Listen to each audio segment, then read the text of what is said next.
Welcome again.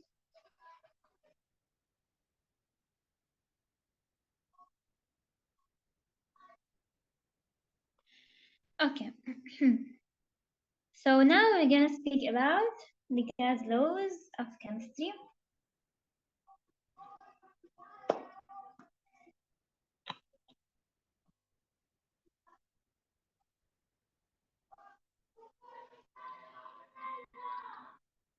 Okay. Excuse me for this voice. It's an Italian boy. Italian boy wants a Nutella. So, definition: volume measures the amount of space an object or substance occupies.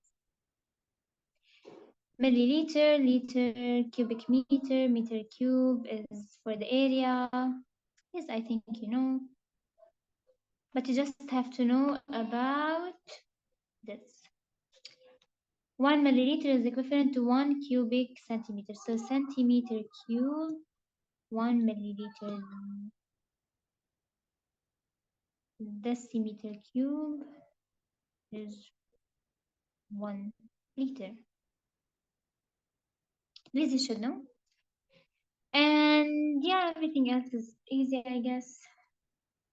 1 meter cube equals 1000 liters or 1 kiloliter.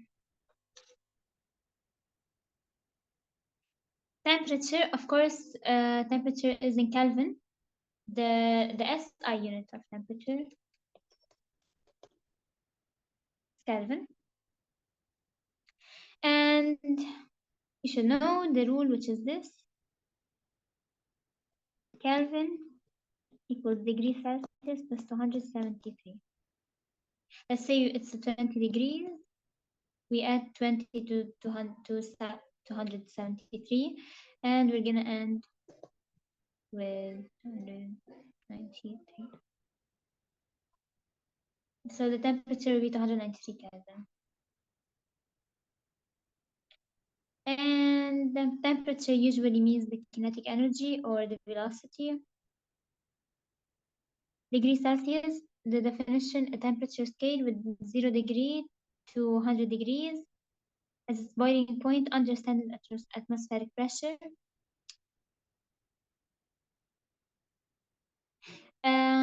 Okay. Okay, now. So this is one of the main rules you should know. Nothing else.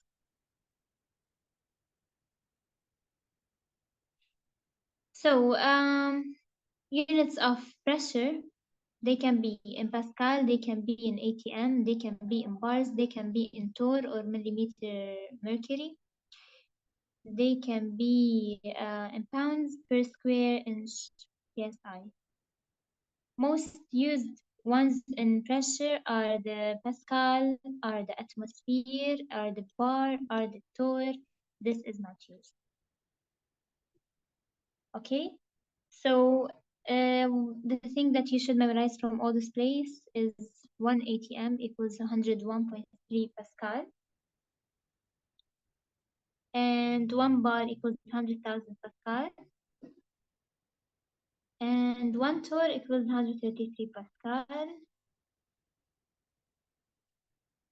and 1 Pascal equals 1 Newton per meter square. These are the things you should memorize. Pressure formula is the force over the area. This is most likely used in physics and chemistry. Okay, now the gas laws. Gas laws describe the behavior of gases under various conditions, providing relationships between key properties such as volume, pressure, temperature, and the amount of gas.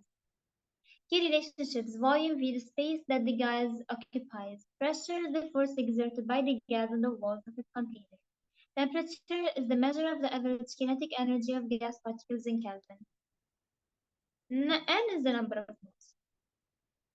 Avogadro's number and gas laws. Avogadro's principle. The principle states that the volume of a gas is directionally proportional to the number of molecules, provided the temperature and pressure remains constant.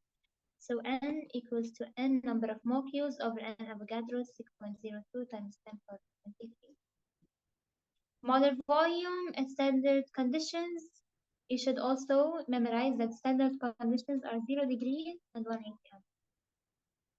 Okay, so 0 degrees Celsius and 1 atm. The mole, 1 mole of any ideal gas occupies approximately 22.7 liters. This is a direct result of Avogadro's number, which relates the number of particles in a mole to the volume of gas.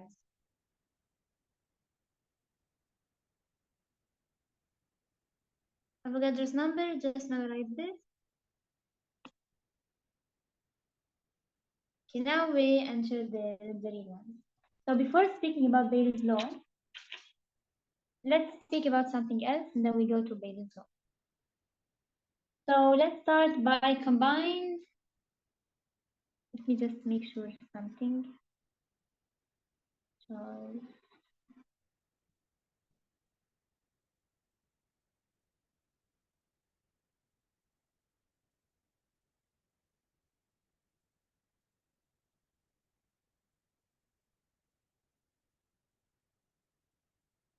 okay, perfect.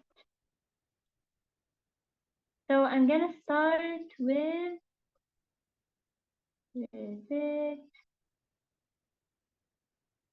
Yeah, this one. So let's start with this one and then go to the other. So the main source of the Bayes' law, the Charles law, and the Gay-Lussac law is the combined gas law. The combined gas law is P1V1 over T1 equals P2V2 over T2. Okay? Means first the pressure, first volume over the first temperature equals to the second. Let's divide this. Okay? Number one thing you should know is always here added number of moles, which is N, is always constant. Yeah? So, if the temperature was constant, if this temperature was constant, we can remove it. So we end up P1 V1 equals to P2 V2. This is Bayes' law. Okay? Bayes' law, temperature constant. Charles' law, let me try to do this. Okay. So Charles' law is pressure is constant. So when pressure is constant, we delete the pressure. We will end up V1 over T1 equals to V2 over T2. This is Charles' law. So Charles has pressure constant. And of course, we won't forget that number of moles is always constant. So temperature constant, number of moles constant, pressure constant, number of moles constant, and we will have the last one, Gay-Lussac law, which now we do this. Okay. So the Gay-Lussac law ends with a volume constant. So if we have the volume constant, we cross the volume from the combined gas law, and we will end up with a P1 over T1 equals to P2 over T2. So this is the Gay-Lussac law, and here we have V constant. So a way to memorize it, BCG TPV. I used to memorize it in a way, TV, put P between them, like television, and BCG. And then like I start adding them. So try to memorize this chart. So number one, you should memorize the combined gas law. Okay. The moment you memorize this and you memorize this chart, you're able to make them all at the end. Okay. So perfect. Now I want to make sure that everything is clear. No one have any questions.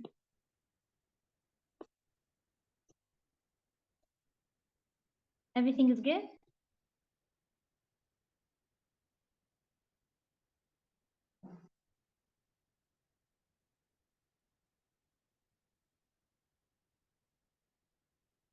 Perfect. Okay. So for the combined gas laws, we're done.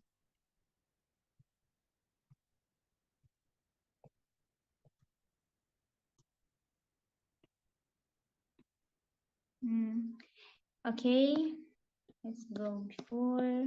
Where's Bayes? Yeah, here. Bayes' law, also we're done.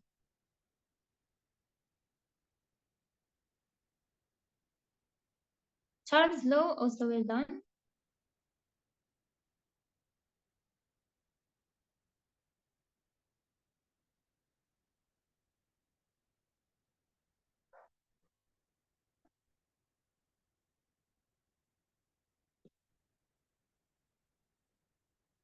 Now Avogadro's law. Before I speak about Avogadro's principle, I want to say something that, okay, that let's say here, okay, so let's say we have P1, let's say we have, okay, Charles' law, and we have V1 over T1 equals to V2 over T2. Why? Because the pressure is constant. So this means that the first volume, if the first volume increases, okay, now if we do the cross multiplication, we're gonna end up with V1 T2 equals to V2 T1. So if so V1 equals to V2 T1 over T2. So if the first volume increases, the second volume is gonna increase. The first temperature is gonna increase, but the second temperature is gonna decrease. So what I want to reach you from what I'm doing is always from this kind of laws like Charles' law, Bayes' law, and the Gay-Lussac's law. I think from this kind of laws, you can make sure which one is inversely proportional. You can use these formulas to understand more about the volume and the temperature and to know which increases with which decreases and things. So you might be asked about like the relation, just do a cross multiplication. So just put the system, okay, which we memorized, do a cross multiplication, and end up with a formula. And according to this formula, work who increase, decrease, and which, because here the numerator, here the numerator, both of them go in the same direction. If this increase, this increase. However, here we have in the denominator, so if this increase, this decrease. This increase, this decrease. So for all the laws, not just Charles' law, but I just gave an example. Okay. Now, what I want to speak about. Okay. Before we continue, I want to speak about something. So, also something might come. It's out of the topic, but I just have to say it. The density equals m over v of the gas. Usually equals m over v. Okay. So n, m over n. So m equals to n times m. Okay.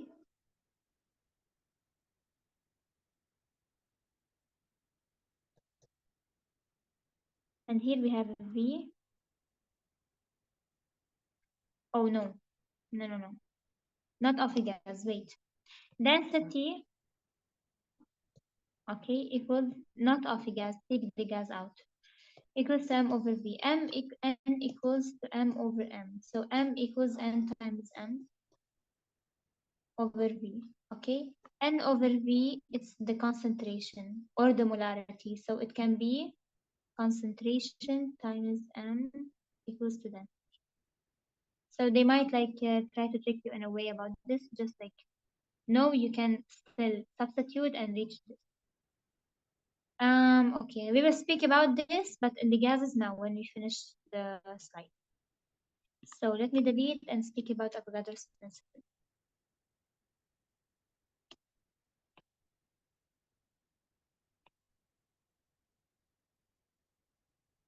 Gas laws.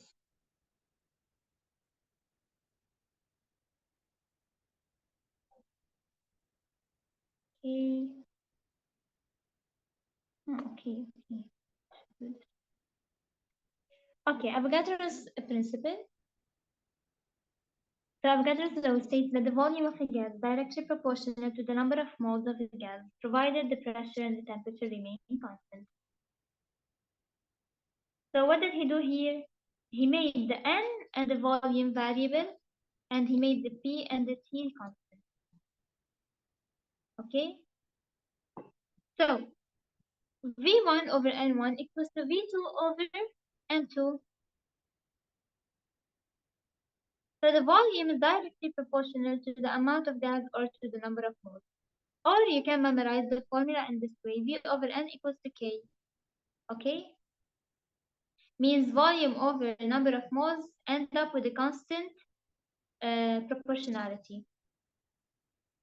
So the main formula of Avogadro's law is V1 over N1 equals to V2 over N2 equals to K, equals to a number. Okay? Why? Because these two are directly proportional to each other, V1 and N1, and V2 and N2, so they end up with a constant number. This is Avogadro's law.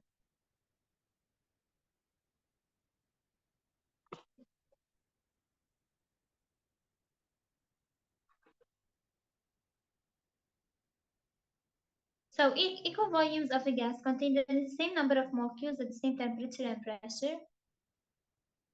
So as we said, V over N equals to K, V1 over N1 equals to V2 over N2. So let's say here we have N and V, and here we added the number of molecules, and we added number of moles, and we added the volume in the second beaker.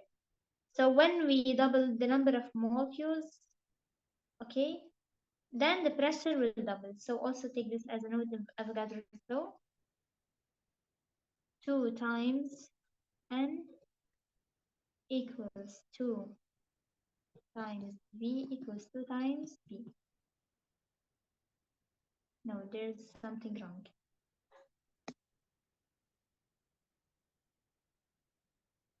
Wrong.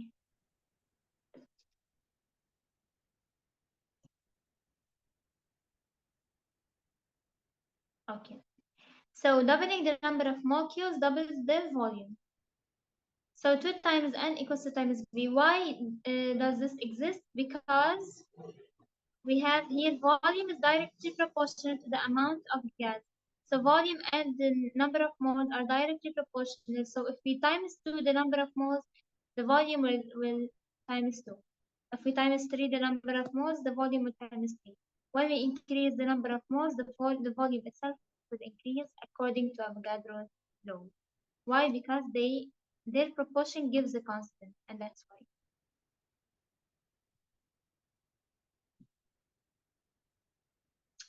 All gases share a common characteristic under the same temperature and pressure conditions. 1 mole of any gas occupies the same volume. 1 mole of any gas equals 22.4 liters. This memorize it. Okay. Or you can write it in this as this formula. N equals to V over Vm. Okay. Vm equals 22.4 liters.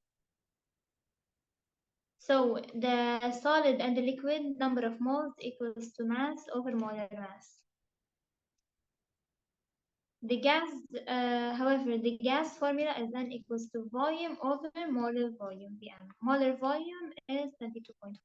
Or you can also memorize this one. 1 mole of gas equals to 22.4 liters is also correct. Ideal gases, we have real gases and we have ideal gases. Real gases approximate ideal behavior mainly at high temperature and low pressure. When we have a very high temperature and a very low pressure, the normal gas or the real gas, they start to become ideal. Okay, a high temperature and a low pressure. Okay. Ideal gases, interaction does not exist between the molecules. The molecules does not have no interactions, no bonds, nothing. The molecules just be ideal and each one by itself. Each one works on its own. However, the real gases, we have interaction between molecules. This is the only difference between them. The ideal gas law is PV equals to nRT. Okay, I don't know if I can. Okay, I think I can. Let me just see where can I explain.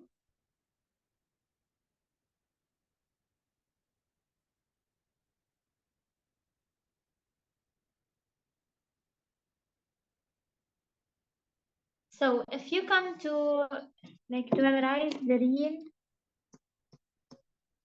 gas formula, okay? You're gonna find out that the formula is this.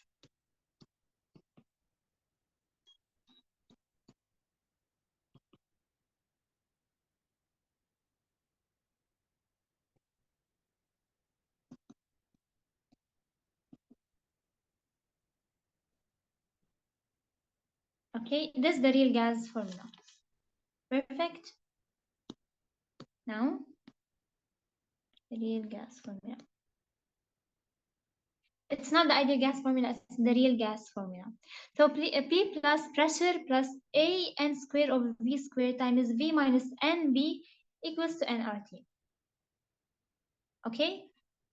So the ideal gases, if we see the formula of the ideal gases, we all know it, which is PV equals to nRT. So only the pressure times the volume equals to nRT.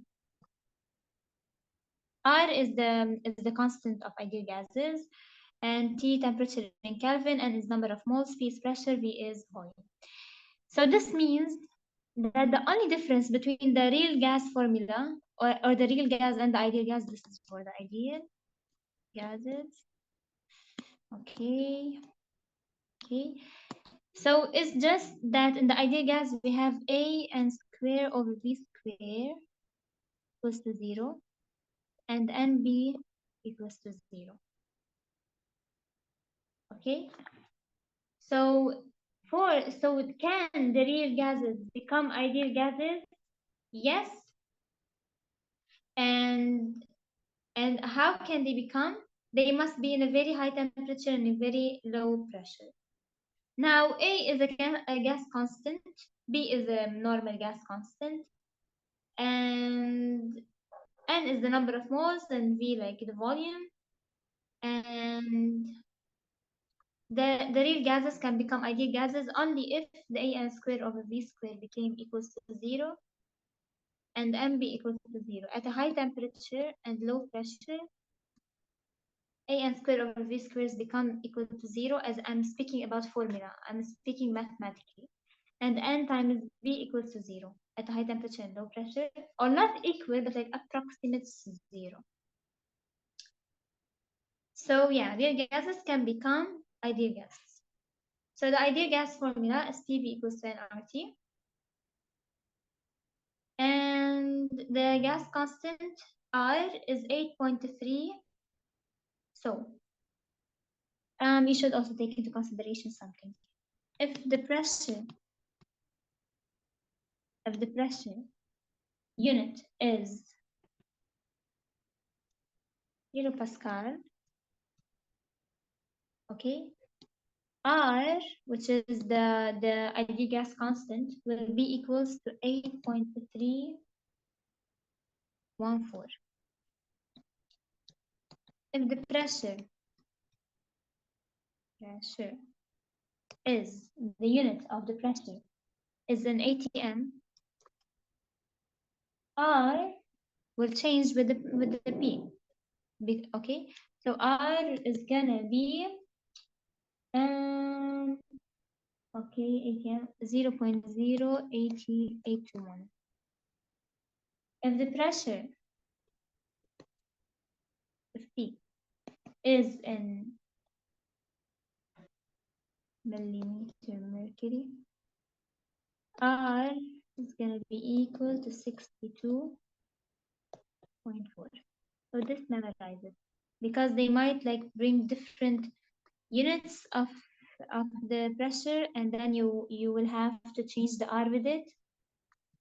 So then it might trick you. So if we have the P If we have the P unit in kilopascal or in Pascal, the R must be 8.3.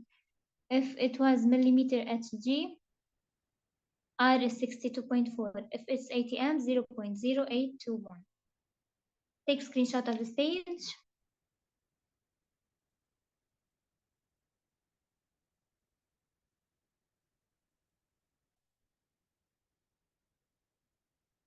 Okay. Now we're gonna come to these. Okay. Let me go see if anyone have any question before we continue.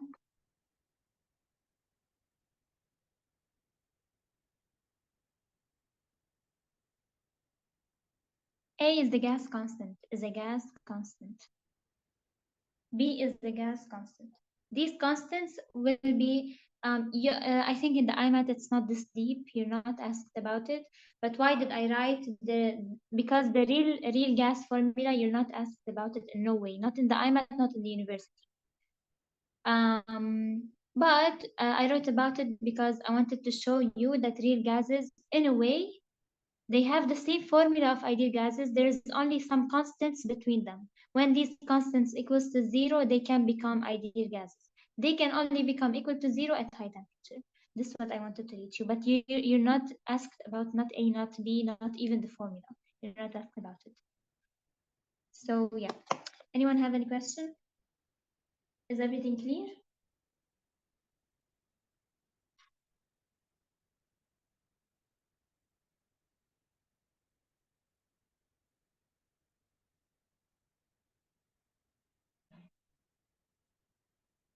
Clear. Okay, then let's continue.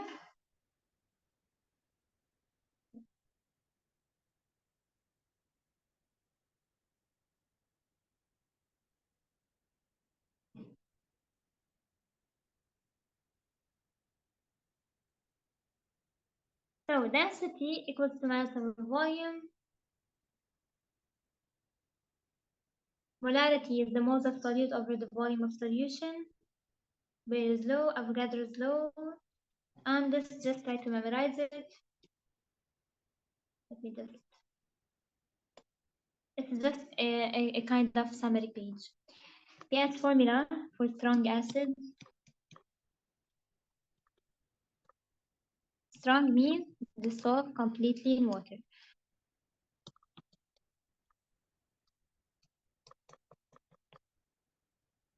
pH equals minus log concentration of H plus ions. POH equals minus log concentration of H minus ions. pH of strong bases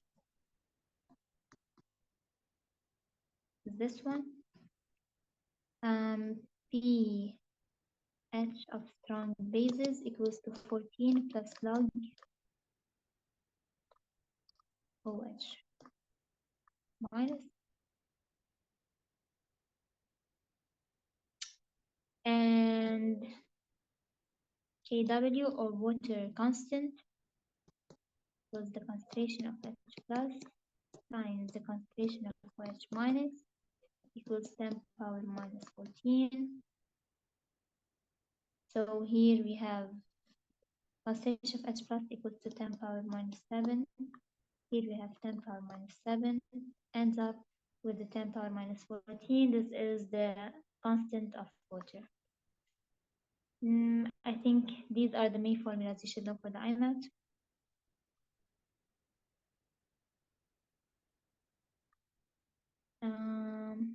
Combined finding T1. Yeah, this I think is just mathematical things. You should know them. And yeah, so the slide is done. I want to explain something also. Yeah, okay. The slide is done. Let me see just anyone.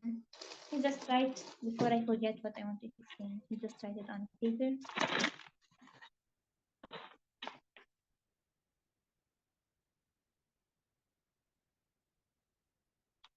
And okay, I wrote. Okay, let me see. Does anyone have any question? Is the slide clear for everyone? All clear. Yeah, I think it's one of the easiest slides we have. Um,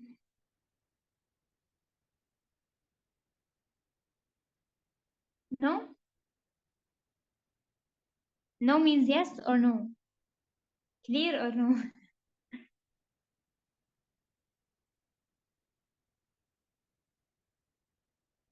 Clear. Okay.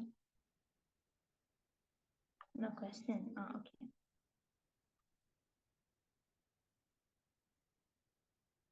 Perfect. So, I'm gonna share whiteboard and explain two things before I continue. Okay, guys. So first I want to explain log, how log is solved because it's so important for the chemistry. So let's say we have minus log 10 power minus 2. The answer is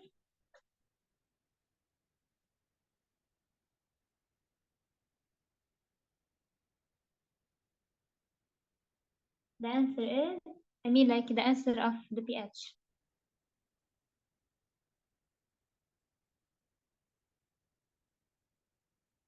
2. Excellent. Okay. Let's say we have minus log 10 power 2. The answer is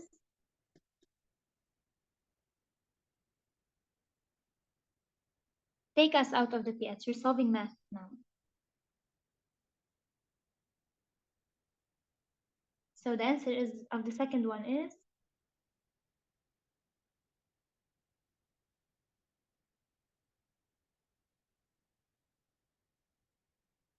minus 2 exactly. Okay. I'll put another one. Minus log 1 over 2 of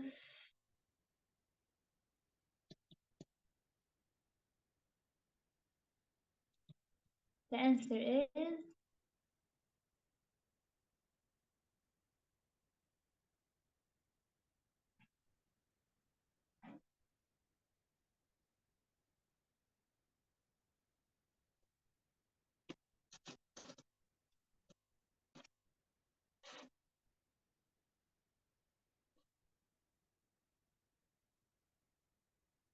no one has an answer.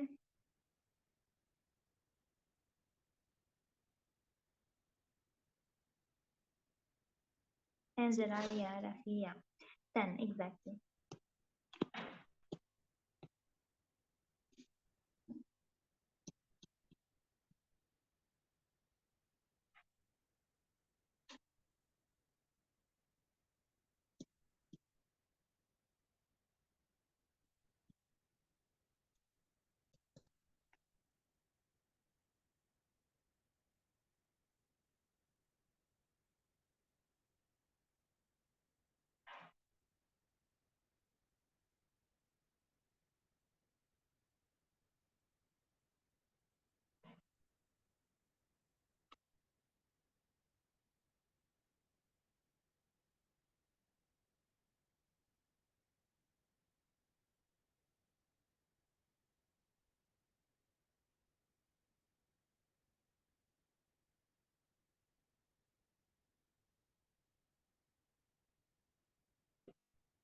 So again, we have 1, 2, 3, 4, 5. Okay, so here we have a 10 power 5.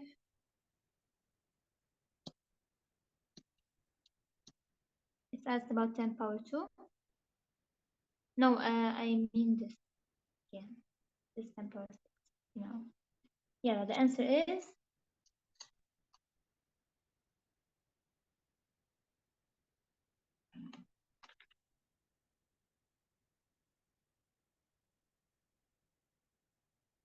so minus log 10 power 2. 10 power 3 times 10 power 2. Okay, equal. When we have times inside the log, we can take them out and make it plus. So minus log 10 power 2 into 10 power 3 minus log 10 power 2, 10 power 2. This will be a 1. Okay. So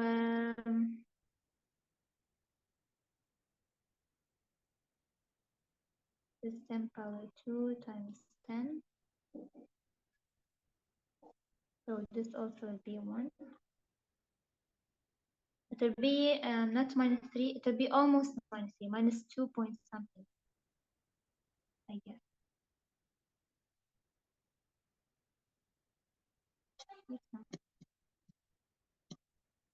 Let me see the answers.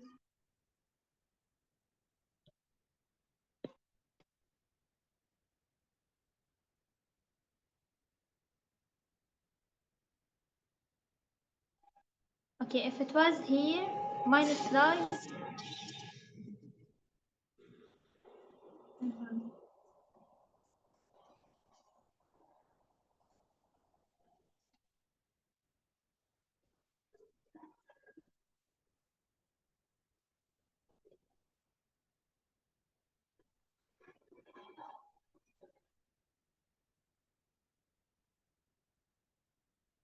So if it was here, minus log 10 power 6, what's the answer? What's the answer?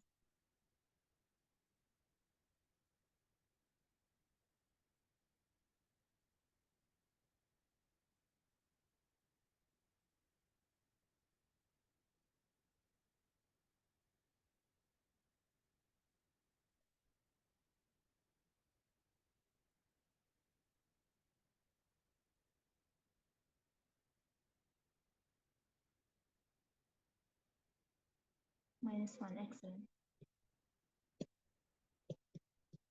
Because we have here a minus, oh, I'm deleting. So because here we have a 10 power 6, so we have, so at 10 power 6, it will be a 1, right? So at 10 power 6, it will be a 1, and we have a negative here, so it's minus 1, 100%. So you knew now about log. Now, let's study about, no, I want just to give one more note. So as you know, the ideal gas law is PV equals to nRT. Density equals to M over V. Okay. N equals to M over M. So N, and here N equals PV over RT. Okay. So M equals N times M over V. N, according to ideal gas law, equals PV over RT. So PV M over V RT is the density of the gas, of an ideal gas. If we take off the V from up and down, we will end up equals to PM over RT. This is the density of the gas. You should memorize, or you should know how to solve it in this way, because this also might be asked. Okay.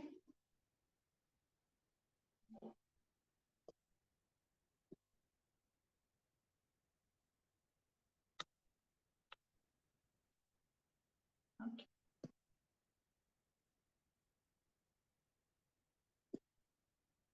Now, what time is it? We still have good time. Okay. Let me just make sure if the, okay.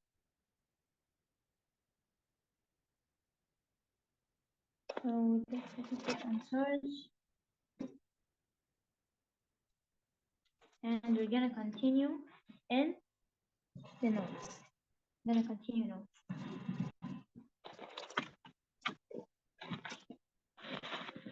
Okay, so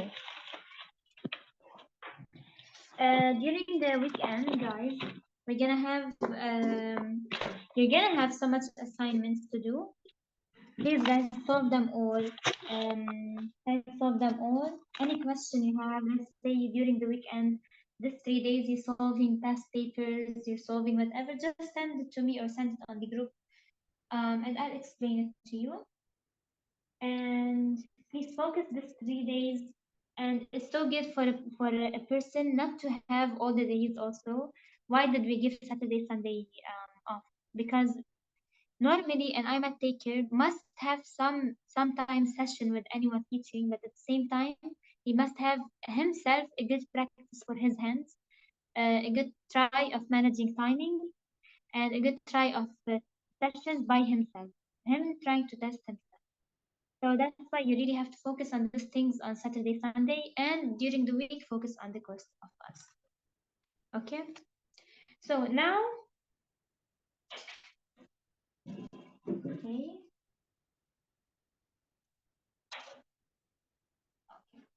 So now we're gonna continue the notes that we're speaking about. We're speaking about evolution.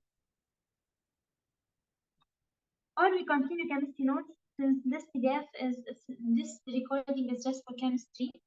So we're gonna take some chemistry notes. Let's see, is it charging? Yes, it's charging. Okay.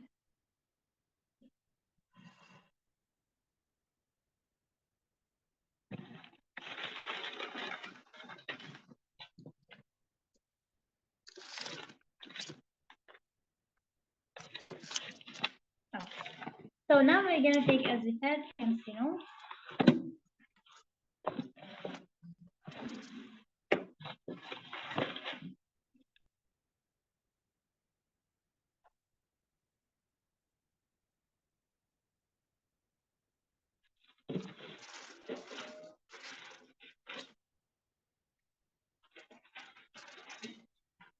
We will take the molecular formulas of different things.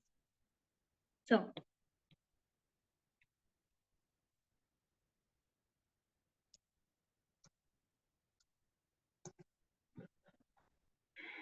alcohol, ether, acid, ester, aldehyde, ketone. So, guys, these six compounds, each two of them together are called functional isomers. So, alcohol and ether are functional isomers. Acid and ester are functional isomers. Aldehyde and ketone are functional isomers. The formula of alcohol is CnH2n plus 2O. So since they are isomers, we all know that isomers have the same molecular formula. MF. So ether is also CnH2n plus 2O. Why they are functional isomers? Because the only thing which makes them different is the functional group. Alcohol have a functional group which is OH, hydroxyl, and the ether have the O between two R's. Okay? Acid have CnH2nO2 as a molecular formula, and the ester have a CnH2nO2 also. The only difference that the acid have a COOH, and the ester have COO. Aldehyde and ketone, CnH2nO, and the ketone CnH2nO. Aldehyde has an O, COH, and the ketone has a CORR. So it's a kind of summary for these things.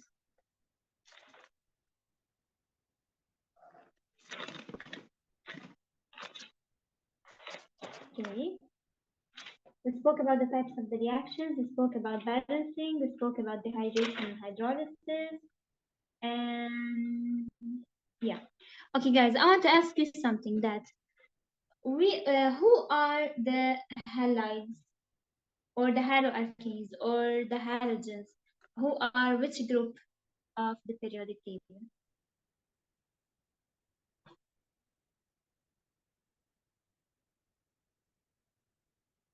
Exactly. Group 17 is the halogens and halides. No, 18 is not. 18. Okay, perfect. Perfect, Tahimra. Bravo. So halogens and halides are, let me just delete this.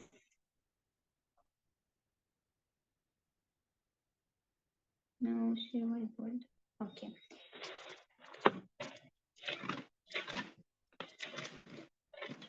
I'll speak about them. Yeah, I want to speak about them in like more specific. So we're gonna speak about the different groups we have in the periodic table and their characteristics. So we have the alkali metals.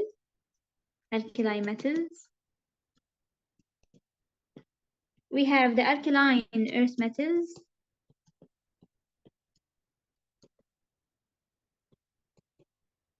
We have the transition metals and the halogens and the noble gases. So transition metals,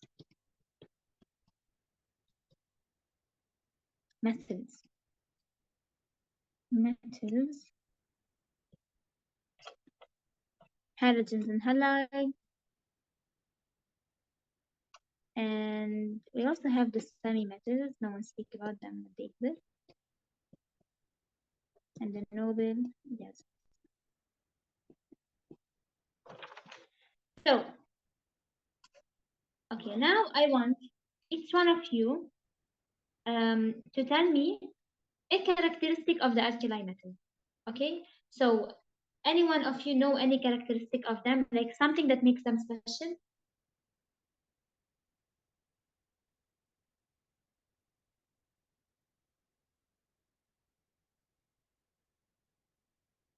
Because they have so much.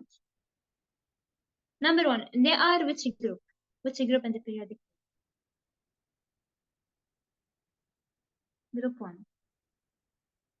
Excellent. They form ionic bonds and bases. Alkali produce ions. Donate electron form basic oxide. One. Bravo. Okay. Are they reactive?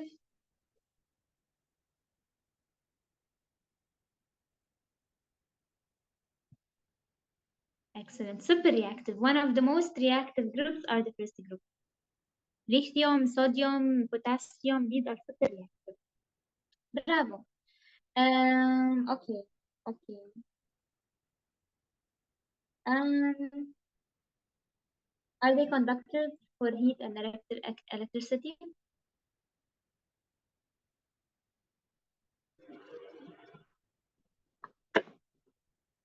Highly reactive. Yes, because of ions. Excellent. Yes, they are superconductors. Do they have a high density?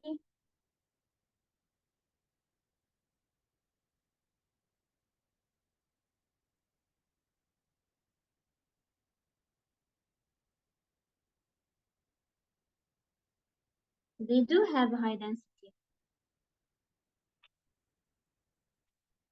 Yes, they do have a high density. Yeah. But the thing is that the alkaline earth metals, the second group are alkaline earth metals. They have a higher density than the alkali metals. But alkali metals, they do have a high density. However, the second group is much higher density than the first. But this does not mean that they don't have. They do have. Do they have malleability?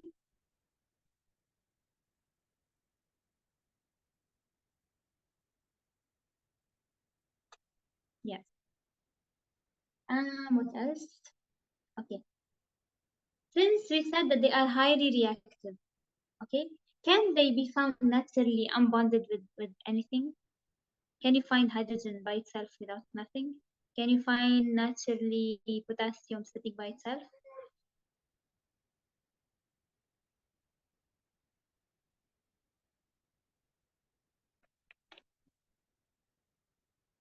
No, exactly. Because they are super reactive to the point that they cannot be found. Alkali metals are the highest reactivity in the whole periodic table. They can never be found unbonded without nothing. Okay, now we're gonna speak. We finished by this. Now we're gonna speak about alkaline earth metals. Okay, so let's see. Do they have a high density?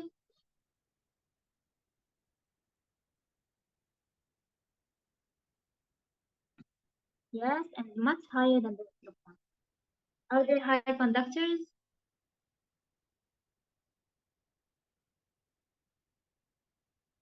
Yes, bravo. Are they high reactivity? Are they reactive? Calcium, magnesium, exactly, but less than group 1. They are reactive, Sayed, but they are less than group 1. But they are still reactive. Okay, I'm gonna just less than 100%. Okay, I'm gonna also say something about alkaline earth metals. Focus here. So alkaline earth metals like Ca, like Sr, like Ba, like Ra, whatever, all of them can react with water and can produce H2, hydrogen. So alkaline earth metals can react with water and produce hydrogen. Okay,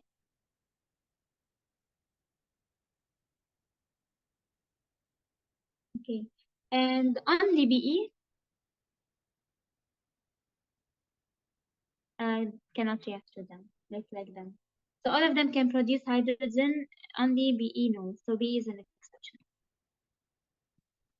So just write this as a note that they can react with water to produce hydrogen, only Be is an exception.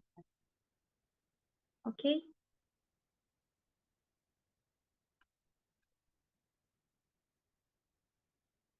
Okay, let's speak about transition. So, transition metals, are they high conductors?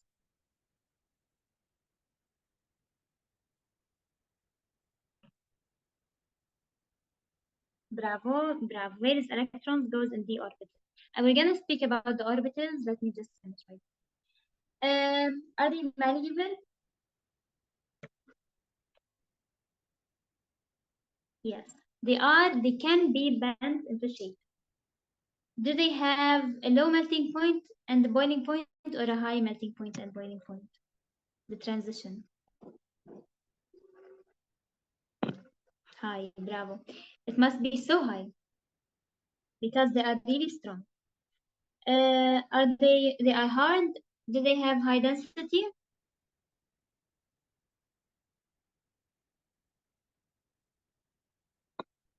Yes, they have high density. Are they all reactive?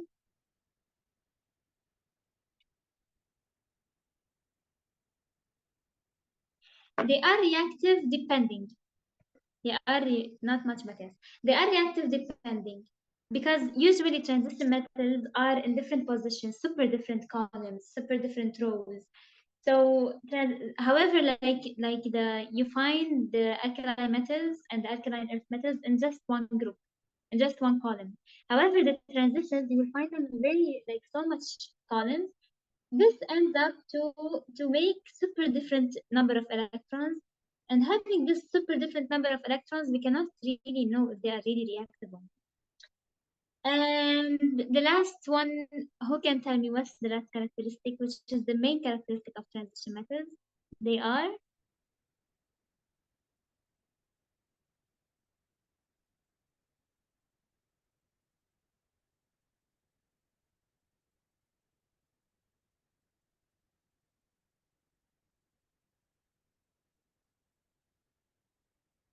bravo for multiple ions. Bravo, 100%. Bravo, bravo, Rafi.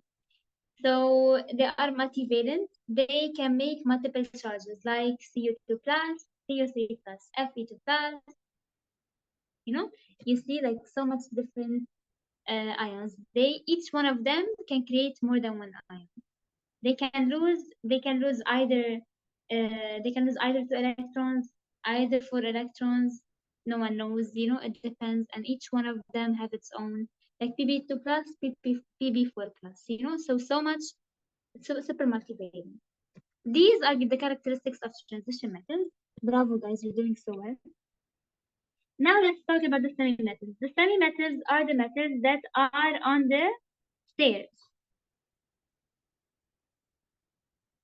Or no, not like this. Like, okay. So the boron and I don't know the others, Si, whatever.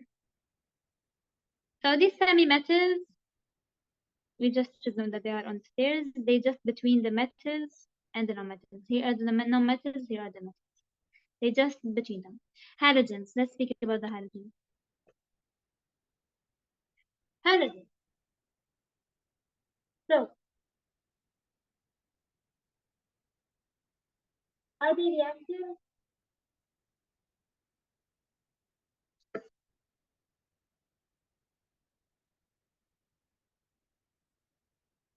Yes. Okay, I want to ask, which halogens are the most reactive from them?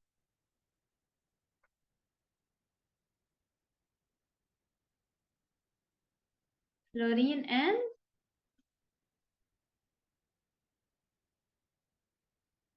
bravo, chlorine, bravo, excellent. Fluorine and chlorine are the most reactive ones in them. Perfect. Do they form salts?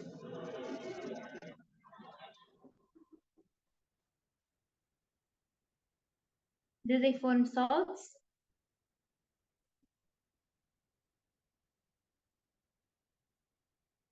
Yes. Like NaCl is the table salt. Okay. Do they have a high melting point, high boiling point?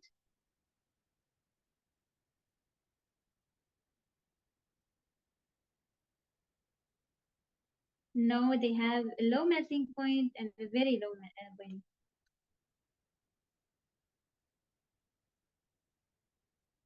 Are they colorful?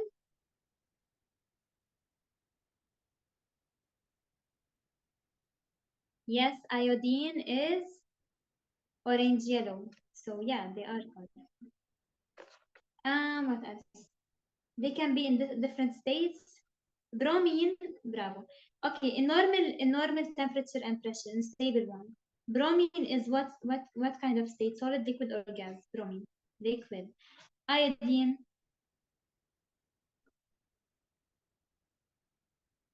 solid.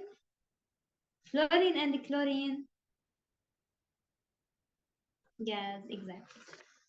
Okay, and what is the last characteristics of them?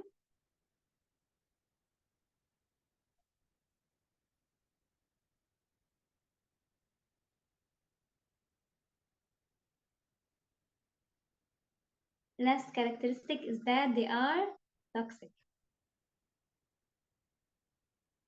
Yeah, melting point, we spoke about it. No, the characteristic is that they are toxic. Halogens are toxic. Toxic. Okay. So I just want to add something that halogens plus H2 gives acids. So alkaline earth metals plus water gives hydrogen. Halogens with hydrogen gives acids. These you should know. Yeah, the last point of halogen is that they are toxic. Toxic.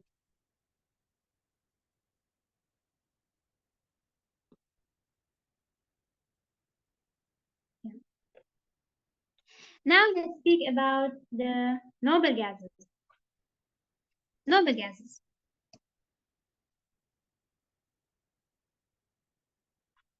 Are they reactive?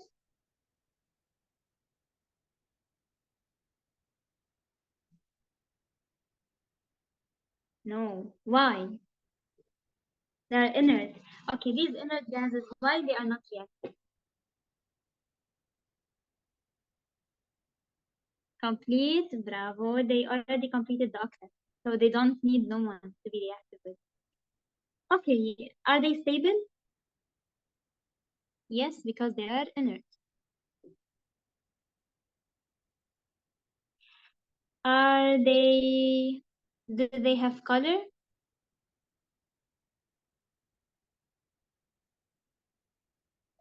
No, they are colorless, they are odorless, they are tasteless. Are they flammable? They can be burnt? They can undergo combustion? No, they can't. They are non-flammable. Do they have a low melting point or a boiling point or a high? No, they have a low melting and boiling point. So guys, remember, the ones before, the um, the ones which are the group 1, group 2, group 3, these have high melting point, high boiling point. When you go more to the right of the periodic table, you're gonna start to have low. Okay, so high boiling point, high melting point for transition, low boiling point, low melting point for halogens and noble gases. Perfect, perfect. Guys, you really did well. I really didn't expect that you really know so much characteristics about them. And bravo, guys, you're really preparing so good. Just you have to try now to manage your timing. Like try to solve fast, try to put timing super fast because the IMAT really needs the timings to be okay. Um, okay, I'm gonna just speak about one more thing and we're done. Yeah, I want to ask something. We spoke today about the diamond and graphite, okay? And we said that diamond and graphite are crystals and whatever. When we spoke about the diamond and graphite, okay, we said that there is a carbon. We said that there is a, like carbons are with each other. The diamond is one carbon is bonded with four other carbons. The graphite is one carbon is bonded with three carbons. What kind of bonds do you think is between the carbon atoms and the diamond and graphite? Covalent. Bravo. Okay. Do they conduct electricity? Diamond and graphite?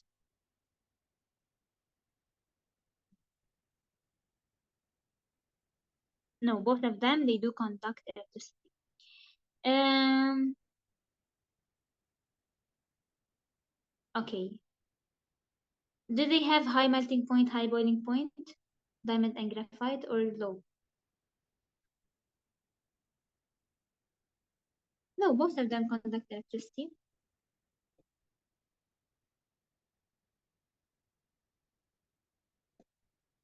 Both of them have a very high melting point, a very high boiling point, and both of them conduct electricity. Okay, I want to ask also something. Does normal liquid oxides, do they conduct electricity? Liquid oxides. Yes. Solid oxides.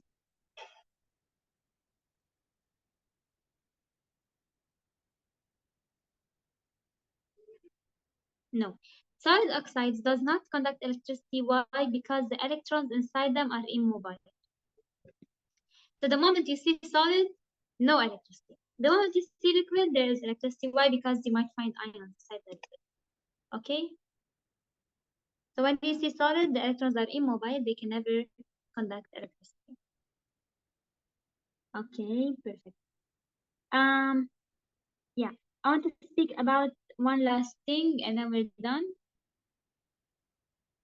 Okay, let me just speak about one last thing and then we're done. Okay, so what are the three types of alcohol?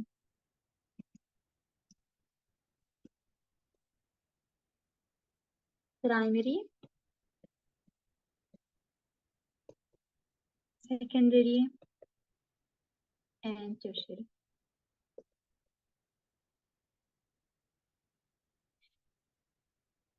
Bravo. So primary, primary alcohol have the OH on the first carbon atom. Okay, the functional group is on the first carbon atom. The secondary alcohol have the OH on the second, and the tertiary have the functional group on the third.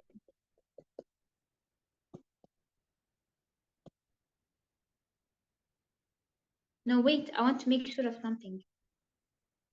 One moment, guys. Give me 1 second, just not to teach you wrong. Because I think, I don't know if I confused in something.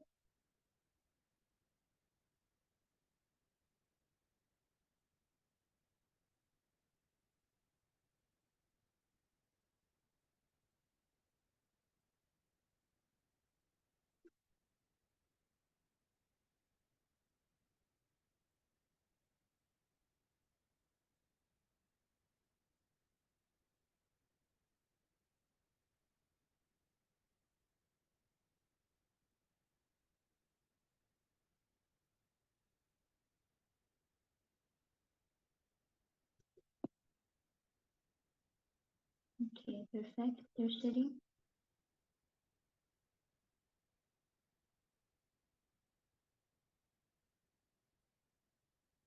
Ah, I understood. Okay. Okay. So the first one, the second one are correct. Only the third one. I'm going to tell you why and how to think of it. So the tertiary is, you have here a carbon, and OH. Here the carbon is with two carbons. Here the carbon is just on one carbon. So in alcohol and in amine, we also in amine have primary, we have secondary amine, and we have a tertiary amine. So in the primary amine also, we're gonna have one carbon bonded to NH2. This is the primary amine. Secondary amine is gonna be a carbon, okay,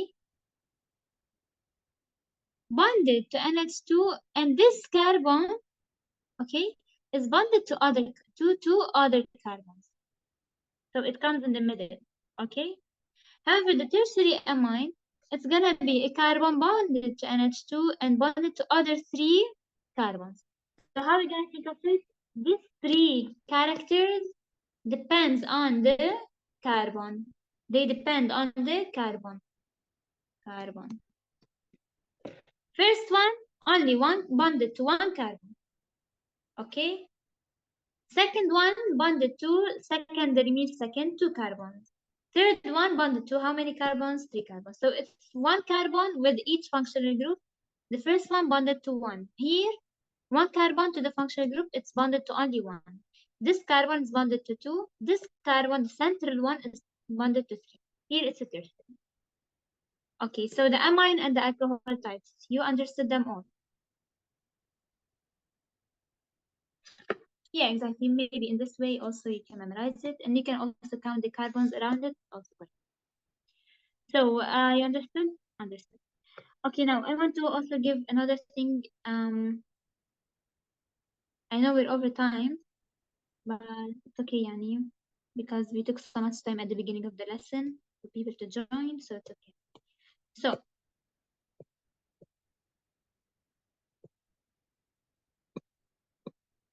So guys, we have something. So we're gonna speak about the oxidation reactions. I'm gonna ask some questions before I start. So, does tertiary alcohol undergo oxidation reaction? They can oxidize the tertiary one? Can it oxidize?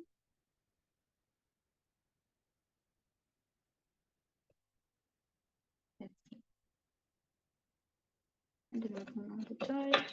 No. Why no, Yasad? Why do you think no?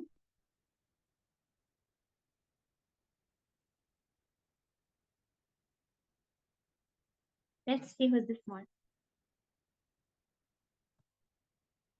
So, does the tertiary directly repulsion?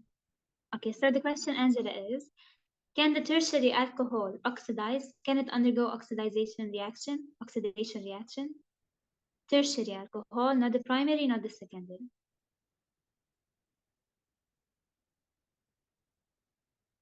No, why you say it?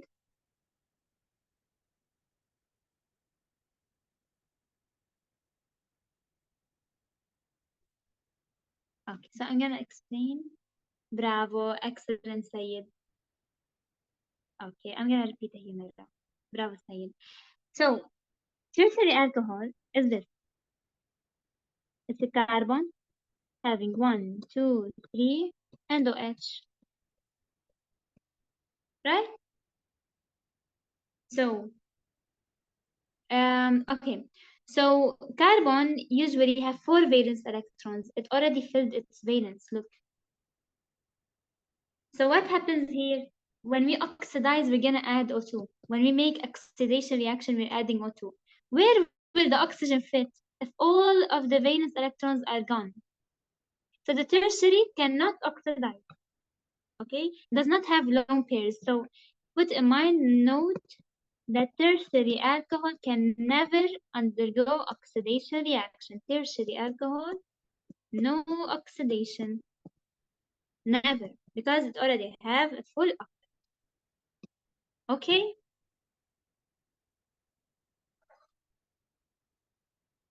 Perfect. Now, let's go to the other kinds. So, the primary alcohol.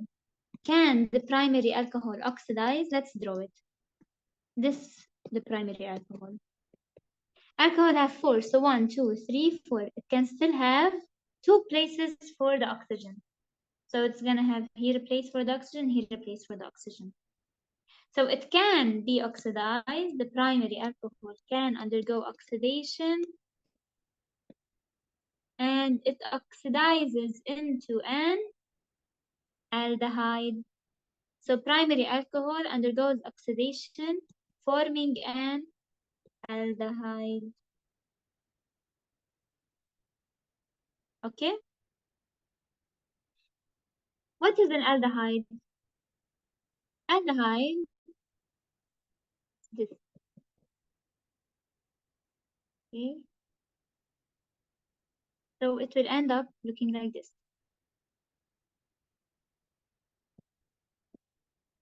After oxidation. So when a primary alcohol, okay, is oxidized, it will give an aldehyde. Now, if we oxidize the aldehyde itself, if we reach a product which is the aldehyde and we oxidize the aldehyde itself, what is our product? Let's see. Bravo, Sayed, exactly. So we're gonna end with a carboxylic acid. Bravo. So let me try to draw it. Okay, okay. So primary, so we said tertiary does not oxidize. This will never happen. Primary alcohol oxidation reaction gives an aldehyde. Then this aldehyde itself, oxidation reaction will give a carboxylic acid. Let's go to the secondary. Secondary alcohol oxidation reaction will give a, let's see who will give the answer. Ketone, bravo. So the secondary alcohol is gonna give a ketone. The ketone cannot be oxidized anymore. Okay, so it's just the aldehyde can give a carboxylic acid. The secondary alcohol is gonna give a ketone. Ketone cannot be oxidized more. Okay, and okay. Now, before I continue, I want to ask something. If I want to reduce the ketone, what will I have? If I did a reduction reaction for the ketone, what is my product?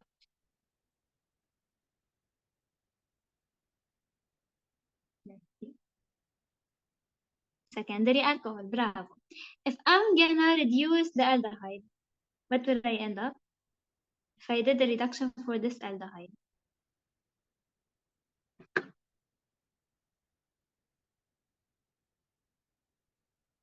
primary alcohol.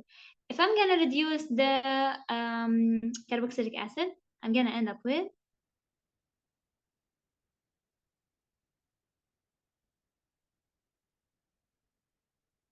carboxylic acid reduction,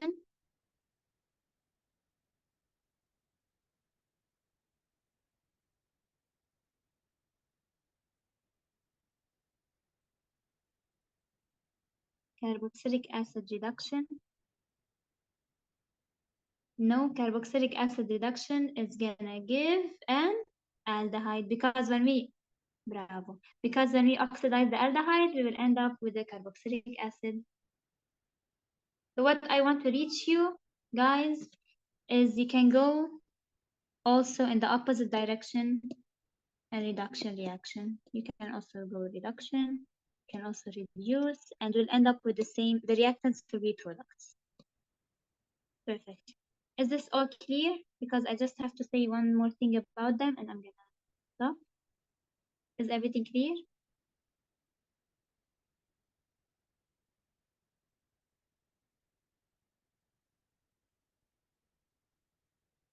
Bravo. Okay. Okay, let me just say the last thing. Perfect. So, how can I know what kind of tests can I do in order to know if I have an aldehyde or if I have a ketone inside my molecule? Let's say I have a molecule or a solution. I want to know, does this solution contain aldehyde? Does this contain a ketone? What are the three tests that can I do? Fehling, excellent. Yeah, I still have two others. No. Skips reagent. Bravo. And there's the third one. The MPH test. So the three tests that we're gonna do here are the MPH, are Skips reagent, and Fehling test. The MPH, let's write here aldehyde and here ketone. So the MPH will give with the aldehyde will be a positive, and with the ketones it's gonna be also a positive. So this won't help us in nothing, but we will do it to just make sure that we have an aldehyde and a ketone. Skips reagent will be with the aldehyde positive, but with the ketone negative. And the Fehling will be also like Skips, it will be positive with the aldehyde and will be negative with the ketone. So Skips reagent and the Fehling test will make us differentiate if we have an aldehyde and ketone because they will be both positive with the aldehyde, however, both of them will be negative with the ketone. Understood?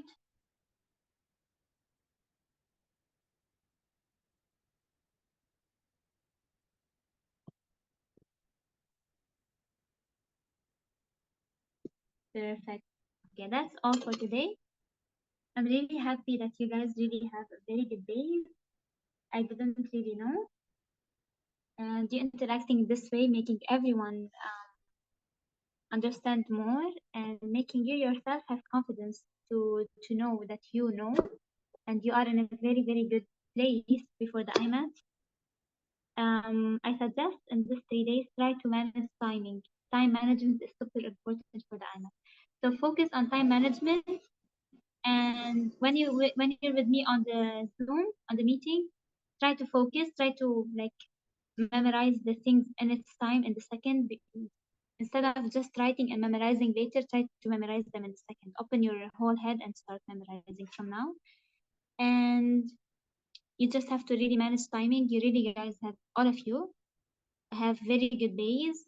Like Humera, Sayed, all of you, Ifra, everyone have here good days. So I really want you to succeed. So please try to focus. And for the other notes, I'm gonna like when we have more time, always I'm gonna give you notes like I gave you today, like all kind of notes from all the lessons, all the topics might be tricky for the IMAT. So have a good evening, and tomorrow we're not gonna have a lesson. So Monday we will have a lesson, and on Monday, as usual, I have a resting day. So of course, in any resting day I have, I will do an hour of metaphysics. So we're gonna also do an hour of metaphysics, any session from the IMAT. So have a good evening, guys. Bye bye.